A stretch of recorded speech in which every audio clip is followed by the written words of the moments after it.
भागलपुर में बिहार दिवस के अवसर पर 22 मार्च से 3 दिवसीय कार्यक्रम का आयोजन किया जाएगा। यह आयोजन सैंडिस कंपाउंड में होगा, जहां लगभग 5000 लोगों के बैठने की व्यवस्था की जा रही है। इस वर्ष के कार्यक्रम में लोक गाथा पर आधारित बिहुला, विषहरी, सरतालू आम और कतरनी धान के स्टॉल लगाए जाएंगे। इसके अलावा स्थानीय और बाहरी कलाकारों द्वारा सांस्कृतिक कार्यक्रमों का आयोजन किया जाएगा। भागलपुर जिलाधिकारी डॉक्टर नवल किशोर चौधरी ने बताया कि तैयारी लगभग पूरी हो गई है। हम लोग बिहार दिवस पे सैंडिस कंपाउंड में बड़ा प्रोग्राम करा रहे हैं, जहां कि आप लोगों को भी हमने आमंत्रित कर रहे हैं, सभी माननीय को आमंत्रित कर रहे हैं। और इसमें ये कार्यक्रम हम लोग का 3 दिनों तक लगातार चलेगा। जिला स्तर पे, अनुमंडल स्तर पे भी हम लोग 3 दिन कार्यक्रम को चला रहे हैं, जिसमें स्थानीय कलाकार के माध्यम से हम लोग कला एवं संस्कृति का प्रदर्शन भी रहेगा, जो आम जनों के लिए समर्पित रहेगा।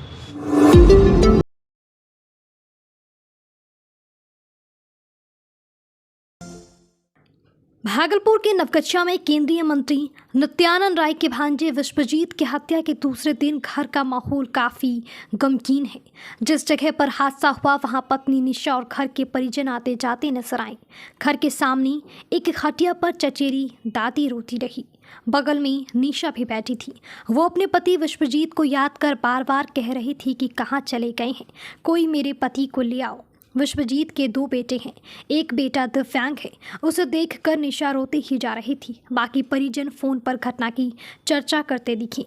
वहीं दूसरी तरफ शुक्रवार की सुबह केंद्रीय मंत्री परिजन से मिलने पहुंचे थे, पर वे पत्रकारों के सवाल से बचते नजर आए।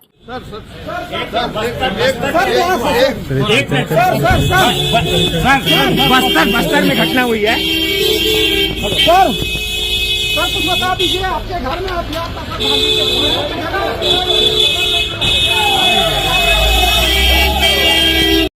विश्वजीत का अंतिम संस्कार हो चुका है। आज विश्वजीत का नवगछिया के महादेवपुर घाट पर अंतिम संस्कार हुआ है। अंतिम संस्कार में परिजन सहित 80 लोग शामिल थी। शव के पास 3 डूम राजा अंतिम संस्कार में जुटे थे। सुबह 10:07 पर परिजन शव लेकर पहुंचे और 11:13 पर मुखाग्नि दी गई। घटनास्थल पर पहुंचकर एफएसएल की टीम ने छानबीन की और परिजनों का बयान भी लिया। परिजन 3 गुटों में बटे हुए नजर आए। कोई शव से थोड़ी दूर पर कुर्सी लगाए बैठे थे, तो कोई शमशान से थोड़ी दूर घटनाक्रम का चर्चा करती नजर आए। कोई चाय दुकान पर बैठकर अफसोस जता रहे थे। भागलपुर के पूर्व सांसद बुलो मंडल भी शमशान घाट पर गए। उन्होंने परिजनों से मुलाकात की। करीब 20 मिनट तक पूर्व सांसद वहां रहे। स्थानीय पुलिस के साथ फॉरेंसिक टीम भागलपुर से 6 गाड़ी से विश्वजीत के घर पहुंची। उन्होंने मृतक के पिता और अन्य सदस्यों से बातचीत की। गोली कैसे चली, कितने हथियारों से गोली फायर हुई, इन बिंदुओं पर फॉरेंसिक टीम ने परिजनों से पूछताछ की। फॉरेंसिक टीम उस नल के पास गई जहाँ पहली बुलेट फायर हुई थी। उसके बाद पुराने मकान पर पहुंची। मृतक के पिता का बयान वीडियो में रिकॉर्ड किया गया है। करीब 1 घंटे तक फॉरेंसिक टीम ने घर के चारों तरफ छानबीन की। भागलपुर के नवगछिया में कल केंद्रीय मंत्री के भांजे की हत्या के बाद आज शुक्रवार सुबह मंत्री नित्यानंद राय परिजनों से मुलाकात करने भागलपुर पहुंचे। इससे पहले मंत्री नित्यानंद राय सर्किट हाउस पहुंचे। पत्रकारों से बात करने का कार्यक्रम तय था, लेकिन उन्होंने 3 घंटे तक पत्रकारों को इंतजार करवाया। इसके बाद अलग अलग लोकेशन पर प्रेस कॉन्फ्रेंस की जानकारी दी गई। बाद में केंद्रीय मंत्री नित्यानंद राय सर्किट हाउस से निकलते ही गाड़ी में बैठकर निकल गए। वो पत्रकारों के सवाल से बचते नजर आए। इससे पहले मंत्री के बॉडीगार्ड ने पत्रकारों को कवरेज करने से रोका और बहस भी की। बताया जाता है कि नित्यानंद राय देर रात परिवार वालों से मिलने के लिए पहुंचे थे, लेकिन फोटो वीडियो बनाने का किसी को इजाजत नहीं था। एक शख्स ने फोटो वीडियो बनाया तो उनसे डिलीट करवा दिया गया। मौके पर खुद एसपी प्रेरणा कुमार मौजूद थे। इधर मंत्री के पत्रकारों के सवाल से भागने के बाद कोई भी कार्यकर्ता कुछ बोलने को तैयार नहीं है। मामले में अब तक ना तो परिजन कुछ बोल रही हैं और ना ही इसका जवाब जिम्मेदारों ने दी।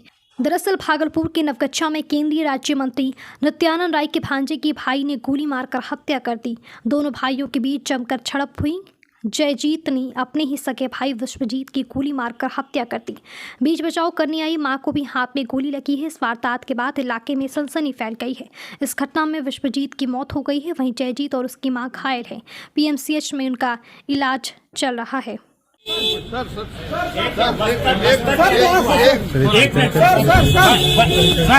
बस्तर में घटना हुई है। सर कुछ बता दीजिए, आपके घर में हथियार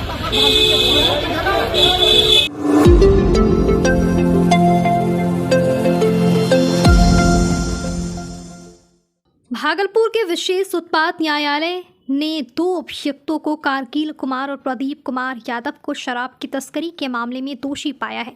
इन दोनों अभियुक्तों को 5-5 वर्ष की सजा और 1-1 लाख रुपये का जुर्माना लगाया गया है। यदि वे जुर्माने की राशि नहीं देते हैं तो उन्हें अतिरिक्त 3 माह की सजा भुगतनी होगी। यह मामला 18 जुलाई 2023 को सनहोला पुलिस द्वारा वाहन चेकिंग के दौरान एक मालवाहक टेम्पू से शराब बरामदगी से संबंधित है।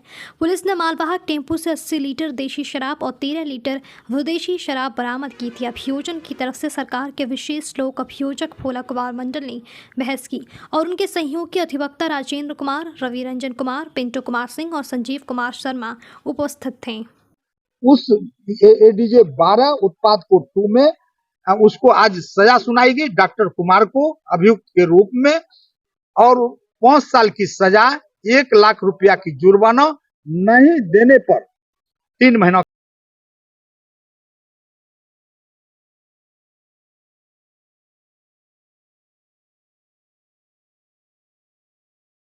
केंद्रीय गृह राज्य मंत्री नित्यानंद राय की बहन हीना देवी के घर आपसी विवाद में गोलीबारी हुई है। एक भांजे की हत्या हो गई है। हत्या का आरोपी नित्यानंद राय का दूसरा भांजा है।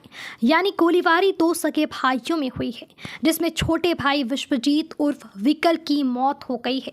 बड़ा भाई जयजीत घायल है, जिसे पटना रेफर किया गया है। शुक्रवार को नवगछिया के महादेवपुर घाट पर विकल का अंतिम संस्कार हुआ है। मामले की जांच के लिए मौके पर फॉरेंसिक टीम पहुंची है। घटना से 15 घंटे पहले वारदात की कहानी लिखी गई थी।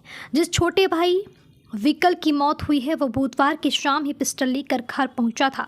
उसने अपनी पत्नी निशा से कहा था कि पिस्टल ले आया हूं, अब जाकर जयजीत को गोली मार देता हूं। पत्नी ने यह कहते हुए मना कर दिया कि अभी छोड़ दीजिए, 3 महीने बाद तो वह खुद घर छोड़कर चला जाएगा और विवाद खत्म हो जाएगा। उस पर विश्वजीत ने पत्नी से कहा था कि ठीक है, फिर जब वह मुझे मार देगा तो तुम पछताती रहना। इसके बाद बुधवार की रात को ही बिना पत्नी को बताए विश्वजीत अपने कमरे से निकलकर रात 1 बजे साले के कमरे में चला गया। साले को नींद से जगाकर कहा, अगर जयजीत मुझे मार देगा तो तुम भी उसे मार ही देना। उसके बाद गुरुवार को सुबह पानी के मामूली विवाद में पूरी घटना हो गई। इस दौरान विश्वजीत और जयजीत के बीच हुई गोलीबारी में विकल उर्फ विश्वजीत की मौत हो गई। दरअसल घटना के पीछे पानी का विवाद बताया जा रहा है, लेकिन विवाद की जड़ में जमीन का मसला है। विकल और जयजीत ने जिस हथियार से एक दूसरे पर फायरिंग की वो हथियार अवैध है। मर्डर के यूज़ में हथियार के बारे में पता चला है कि उसे विकल ने पिछले 1 साल से अपने पास रखा था। हालांकि उसने हथियार क्यों और कहां से लिया था, इस बारे में भी पुलिस और परिजन कुछ भी बताने से इनकार कर रहे हैं। लेकिन गोली का बात जब हुआ तो हम घर से निकले तो दोनों भाई दोनों में उलझा हुआ था।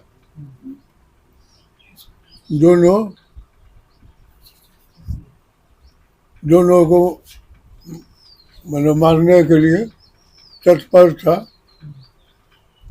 उसके बाद दोनों को गोली मार दिया। रात में भी आप बता रहे हैं कि कुछ लड़ाई? नहीं, वो कल शाम में 4-5 बजे। क्या हुआ? अरे वही पानी के लिए हुआ था। कहेंगे आज हमको तो जहाँ तक लग रहा है कि आज 6 महीना से सब आपस में कुछ घर बनाने संबंधित, घर खाली कर देंगे, रह जाएंगे, आएंगे, करेंगे। जब माई को भी फोन करते थे, बुआ ये सब मत करो बेटा, जिंदगी लंबा है। बोला पापा सब चीज हो गया है। मामा भी आए, इनके मामा है नित्यानंद राय जी जो केंद्रीय मंत्री हैं। उनके भाई आए थे जिन्होंने फैसला किए। हमने कहा हो ये गया बुआ, तनी मनी के लिए 19-20 साल करके काम कर लो। घर किनके हिस्सा में था? विश्वजीत आनंद के साथ।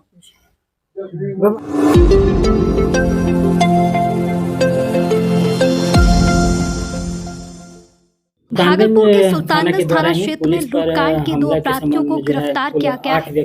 गिरफ्तार किए गए अपराधियों के नाम सुभाष बंद और शिवम कुमार बंद है। सुभाष बंद के घर से एक देशी कट्टा भी बरामद किया गया है। वरीय पुलिस अधीक्षक हृदयकांत के निर्देशानुसार अवैध शराब, आर्म्स, मादक पदार्थ आदि की बरामदगी के लिए सघन गश्ती और चोरी छंटई के हॉटस्पॉट पर छापेमारी की जा रही है। इसी क्रम में यह गिरफ्तारी की गई है। पुलिस उपाधीक्षक संविधि व्यवस्था डीएसपी चंद्रभूषण ने प्रेस कॉन्फ्रेंस में इस मामले की जानकारी दी। 23 का जो कि लूट से संबंधित है, उसी का एक अपराधिक अभियुक्त को जो है सुल्तानगंज पुलिस के द्वारा जो है गिरफ्तार किया गया और साथ ही उसके घर से एक और अभियुक्त भी पकड़ा है, जिसके साथ जो है एक देसी कट्टा भी जब्त किया गया। और जो अभियुक्त गिरफ्तार किए गए हैं उनका विवरणी इस प्रकार है। पहला का नाम सुभाष बिंद है, पिता योगेंद्र बिंद, साकिन शिवनंदनपुर, थाना सुल्तानगंज। दूसरे हैं शिवम कुमार बिंद, पिता सुभाष बिंद, साकिन शिवनंदनपुर, जिला थाना सुल्तानगंज। इसमें सुभाष बिंद जो है पहले भी मारपीट का केस इस पे जो है दर्ज किया गया था और आज जो है इसके कट्टा के जब्ती के उपरांत एक नया केस 104/2025 जो है दर्ज किया गया है और इसमें आगे का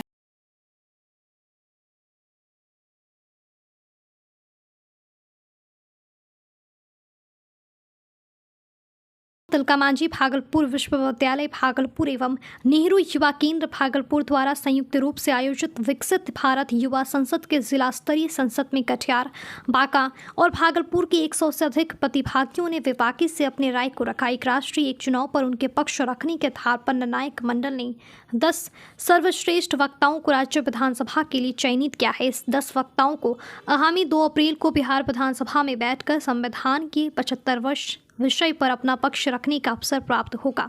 दूसरे दिन समापन सह पुरस्कार वितरण समारोह के मुख्य अतिथि भूतपूर्व कुलपति प्रोफेसर A.K. राय ने सभी विजेताओं एवं प्रतिभागियों को प्रमाण पत्र सौंपा और आशीर्वाद दिया। साथ ही इस अवसर पर राष्ट्रीय सेवा योजना द्वारा मीडिया कर्मियों का भी मीडिया पार्टनर के रूप में सम्मान किया गया। निर्णायक मंडल ने तय मापदंड के आधार पर 10 नाम को अंतिम रूप से चयनित किया, जबकि 3 नाम को प्रतीक्षा सूची के लिए चयनित किया गया। प्रतीक्षा सूची में आकृति शाह, आस्था कुमारी, मोहम्मद सैफुद्दीन रजा का नाम शामिल किया गया है। तो वहीं अंतिम रूप से 10 नाम एकांश गुप्ता, रजत कुमार कश्यप, अपराजिता कुमारी, अनुषा प्रिया, तुलसी खुशी, सुमित कुमार, स्नेहा कुमारी, प्रतीक राज, मोहम्मद नौशाद करीम, Shivsagar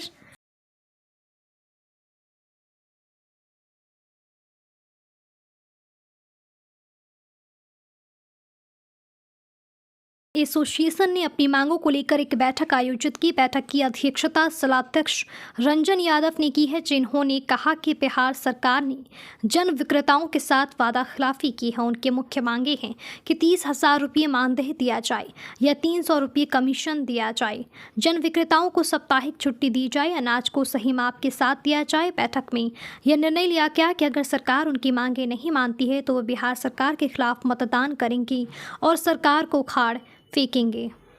Bhagalpur fair price dealer association के आज तत्वाधान में आज दल्लू बाबू के धर्मशाला में भागलपुर जिला के सभी प्रखंडों के सम्मानित अध्यक्ष और सक्रिय विक्रेताओं के में बैठक आज हम लोग रखे हैं। बैठक का मुख्य उद्देश्य है कि जन विक्रेताओं के साथ बिहार सरकार वादा खिलाफी कर रही है। बिहार सरकार जो हमारी मांगों पर ध्यान नहीं दे रही है। हमारा जो मुख्य मांग है कि 30,000 रुपया हमें मानदेय दिया जाए या 300 रुपया कमीशन हमको दिया जाए, साप्ताहिक छुट्टी दिया जाए और हमको नाप तोल कर अनाज दिया जाए। इन सब मुद्दों को लेकर बिहार सरकार ने हमें 1 माह का समय लिया था। 31 तारीख को समय पूरा हो रहा है। 1 तारीख से पुनः हम लोग बिहार सरकार के खिलाफ कड़ा आंदोलन करेंगे। अगर ये सरकार नहीं मानती है